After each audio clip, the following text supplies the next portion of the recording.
Alright, this is a Test 1 review session where we're going to go over some concepts of op-amps and coupled magnetics. And this will be a series of short videos that you can pause and then work some problem, then start it up again to see the solution.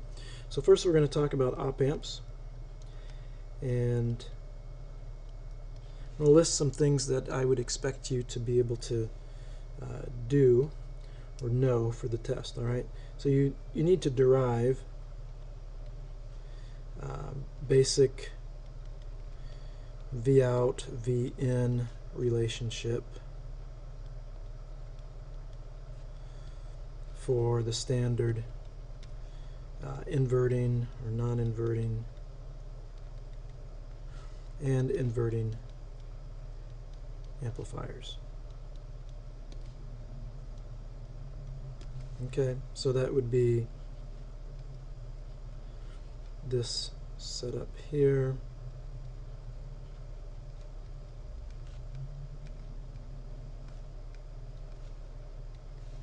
For the non-inverting, and then this one for the inverting. Okay, so this needs to include the possibility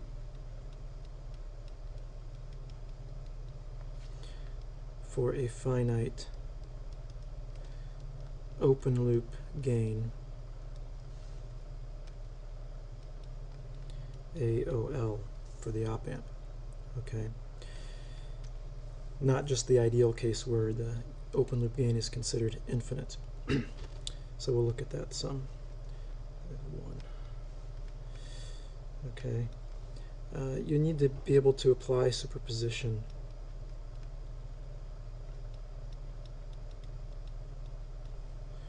to solve op-amp circuits. In particular, what's very helpful and powerful is to use superposition to reduce an op-amp circuit to one or more of its canonical forms.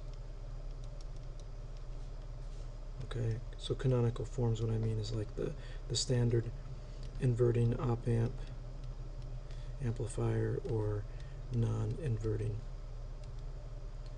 amplifier. Right? Because if you can recognize those and you just learn the formulas for the VO to VO over VI for those two topologies, then oftentimes it's very simple to solve for the net response in the output VO as a function of multiple inputs. You could have a number of sources, but you solve for one source at a time, and in each case the circuit reduces to something that's at least close to a canonic form, if not an actual canonic form. Okay, third, you need to be able to determine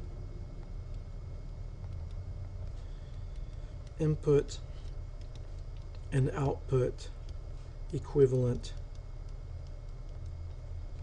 Thevenin networks, or equivalent networks, i.e. the Thevenin equivalent.